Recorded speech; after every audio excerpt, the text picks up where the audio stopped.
Hey guys, welcome back to my channel. Is that a spider on the ceiling? I'm gonna have to move out now.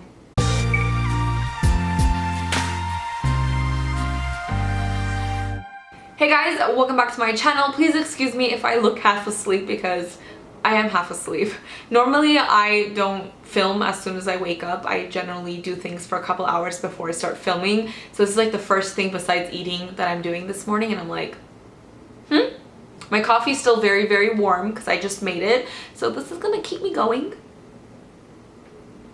Okay, let's do this. In today's video, I'm gonna be testing out a foundation which I'm pretty damn excited to try. I've been trying to track this thing down for quite a while. It's been out for a while, but it's also been sold out for the majority of the time it's been out. And when it was finally in stock, I just ordered a bunch of colors because I'm like, I don't know what's happening. Let me just order a bunch of colors. It is quite affordable. I will tell you all the details in a moment. But this is the Ordinary Colors Coverage Foundation, High Coverage Foundation. I said that twice because it's written on there twice.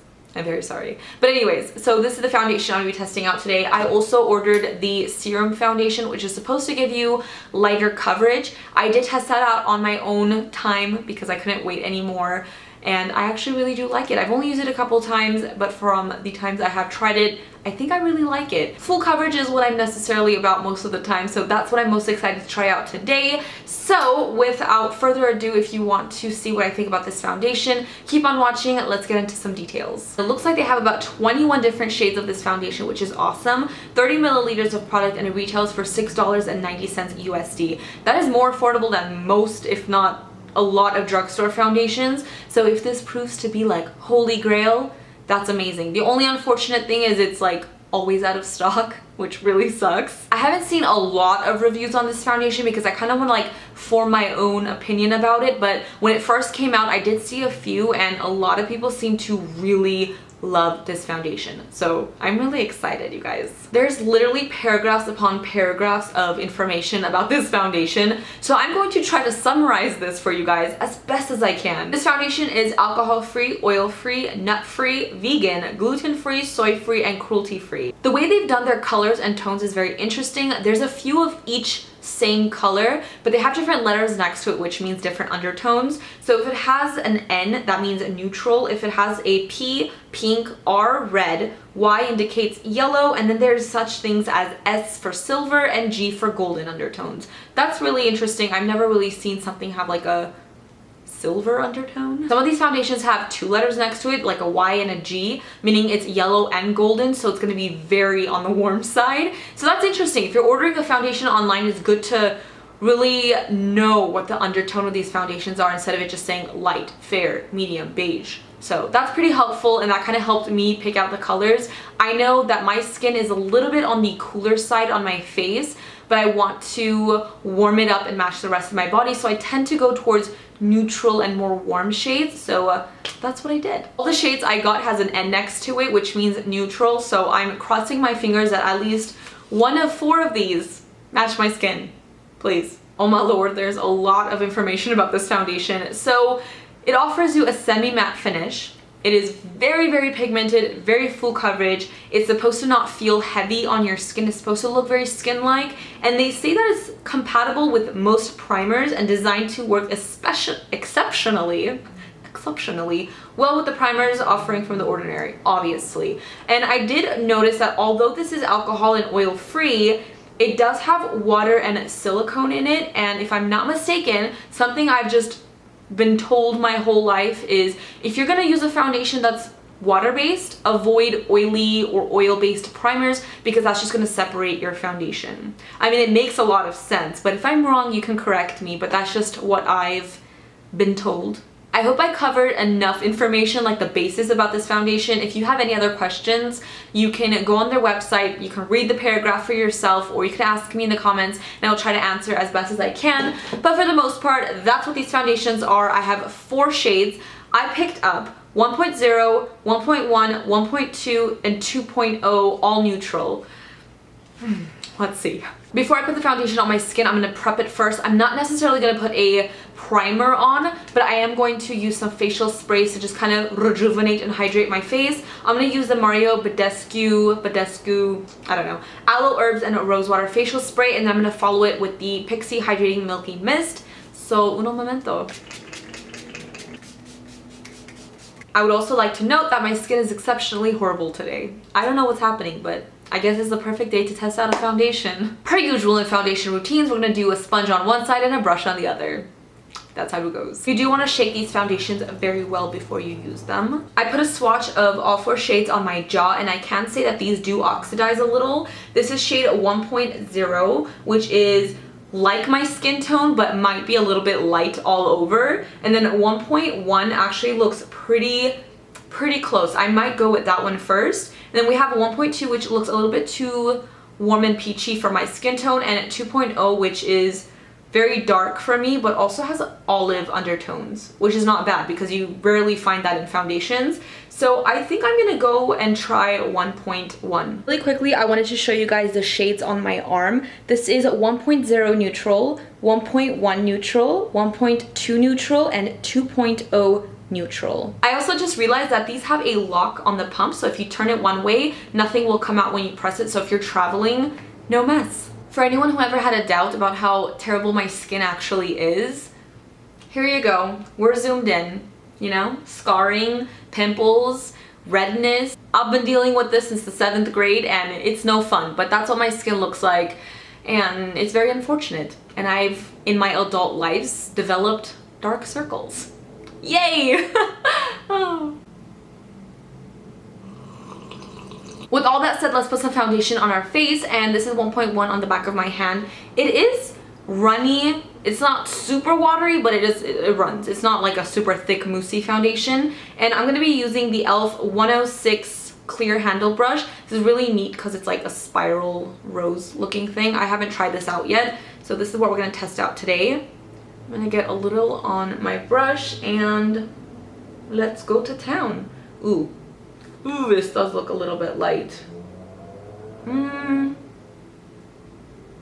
Doesn't smell bad. Okay, I look hilarious. Oh my god. Since this does oxidize, I'm gonna go ahead and blend it out first and see if the color kind of oxidizes to my skin. Hopefully. This is one side with the foundation. I definitely didn't go too heavy. I just put one quick layer. I definitely could see my freckles and blemishes and scars peeking through still, so I definitely feel like I'm gonna go in with a second layer. The color, it did look scary in the beginning, like you guys saw, it was very light, but it's kind of oxidizing to fit my skin tone a lot better. And honestly, I may look a little pale on camera, nothing some bronzer can't fix, but in reality, it actually matches my neck really well. Like, you don't see a foundation line at all. So before I go in with the second layer, I do want to get close up and see what it looks like on my skin. And honestly, it really does look like skin. It's absolutely gorgeous. Like, I really like this. If you just went out the door wearing this only, no one would think you were wearing foundation. Is it clinging to dry spots? I don't really have any, but maybe like right here and right around this nose area, it does look a little bit drier. Granted, I didn't put on a very hydrating moisturizer like I normally do, so that might fix the issue, but it really doesn't look bad. It's not bothering me at all. But on the cheek, like, holy crap, that looks really pretty. So I'm pretty excited to go in with my second layer and see how this builds up. You can definitely tell this oxidizes because look how light it is right now. But the actual foundation on my face looks really good. I kind of want to go into a flat top kabuki brush to add the second layer because I want to really tap it into my skin, not like zhuzh it around. So I'm just gonna do that. This is better for tapping.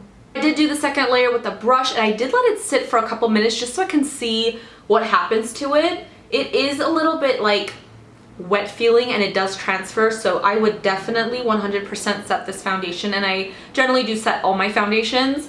But did it change the way it looks on my skin? Not really. If anything, that maybe it got a little bit more makeup-y looking around the nose area, but everywhere else looks actually pretty nice. I'm excited to see what this looks like with concealer and powder. Is it super full coverage? Honestly, not that full coverage. I've tried more full coverage foundations, but it's not bad. There's just a few things I would use concealer to conceal.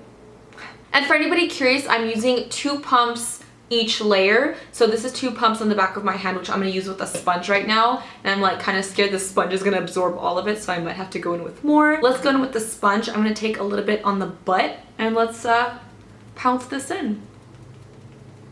The 2 pumps on my hand definitely just covered like my cheek. I need more for my forehead, so I'm just gonna go ahead and do 3 pumps and try to do like 2 layers all over.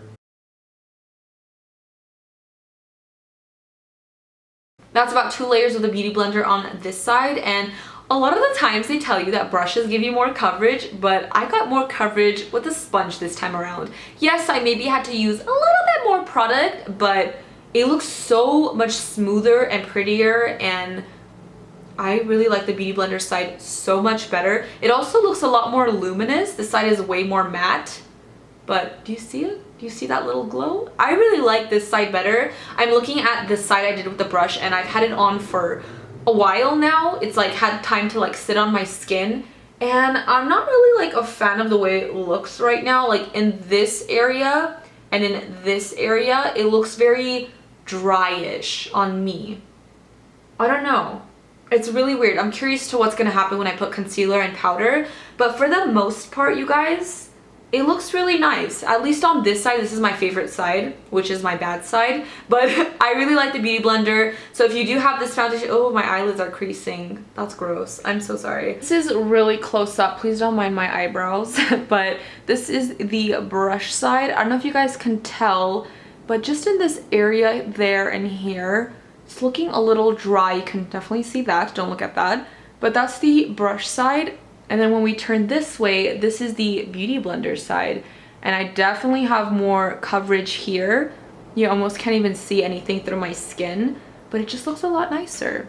So for the most part, I'm pretty sure you can tell that the Beauty Blender side looks a lot prettier.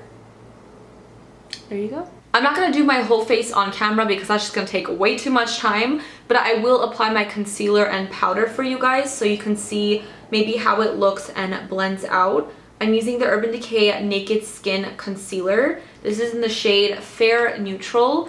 I'm going to apply it with a brush on that side, even though I want to use a Beauty Blender so bad, and I'll use a Beauty Blender on this side.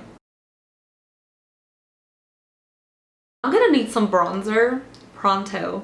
I'm taking the same concealer in the shade Light Warm, and I'm just going to spot conceal those blemishes that didn't get covered. I'm going to set my whole face. I'm using my Maybelline Fit Me Loose Powder in the shade 10 Fair Light. I'm using my damp Beauty Blender to press it underneath my eyes and my forehead, and just kind of like to use a brush everywhere else. Normally I use a shade 05, but I'm looking a little bit pale right now and I need a little bit darker powder, so yeah, that's what we're going to do. That is my foundation, concealer, and powder on. I'm going to go ahead and do the rest of my makeup, and I will be right back. I'm back with the rest of my makeup done. I did get a little bit sidetracked and had a few phone calls, so it's been a while since I finished, but here we are now. If you guys are wondering what I'm wearing on my lips, I'm wearing the ColourPop Ultra Matte Lip in the shade Bumble, and on my eyes, I'm wearing the Anastasia Beverly Hills Modern Renaissance palette. This used to be my go-to for a very long time, and I forgot how much I loved it. I think I want to start using this again because it's like super pretty and I love the shades. So yeah, anyways, let's get to the foundation. The 1.1 Neutral. It did go on very fair. It oxidized to more of my skin color, and once I put bronzer, blush, everything else, this looks perfect. It looks really, really good. I don't look overly pale. Obviously my body is a lot darker, and that's like, it's always been like that, but it's like seamless. You cannot see where my foundation and my neck ends or meets. It's beautiful. I'm really happy about that. It didn't turn orange or peachy or too pink on me. It didn't oxidize even more, which is awesome. Now, how it looks on my skin.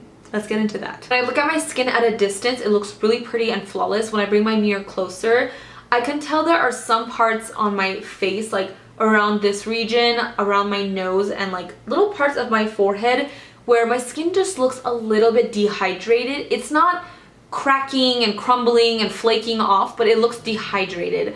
Maybe during the day, mixing with like my natural oils or whatever it is, it might get a little bit smoother and pretty, but at the moment I feel like I just want to set my face with like a hydrating spray, but I don't want to do that because I don't want to kind of mess with the longevity of the foundation, so I'm not gonna do that. I'm gonna deal with this. Everywhere else, like on my cheeks, it looks really, really nice. Nothing has gone wrong there, basically. So I'm excited to see how this wears during the day. I will do another close-up on what it looks like right now, and then I will check back with you guys later. So this is my forehead. I hope you guys can kind of see. I feel like it looks really good in camera, so I hope it picks up on like the dryness. So this is like my nose area, and then we have like a little bit of dryness here. For the most part, it looks really pretty and flawless, but I don't know. My skin's a little bit thirsty at the moment.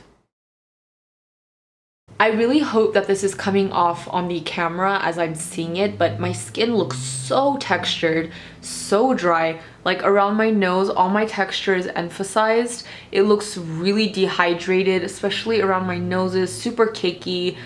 I don't know, this is just not looking the best. I've worn my foundation for about 6 hours, and I've definitely worn my foundation for longer periods of time. But I don't know, from the looks of it, it's just, there's no point in me wearing it any longer because it looks bad. I don't like the way it looks. My skin looks super cakey, very dehydrated all at the same time, and I don't know, I'm just not really feeling it. My boyfriend even said, he's like, that's a definite no.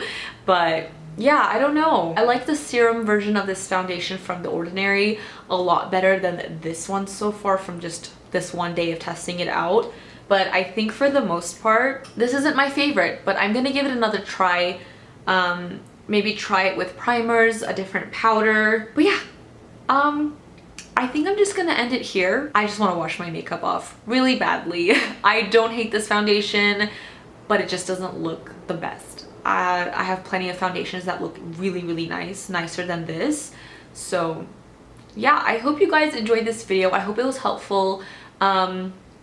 Let me know if you've tried this foundation, what you think about it, if you've tried the serum version. Don't forget to follow me on Instagram, Makeup by Jesi. Don't forget to subscribe to my channel for more videos, and I'll see you guys in the next one. Bye guys!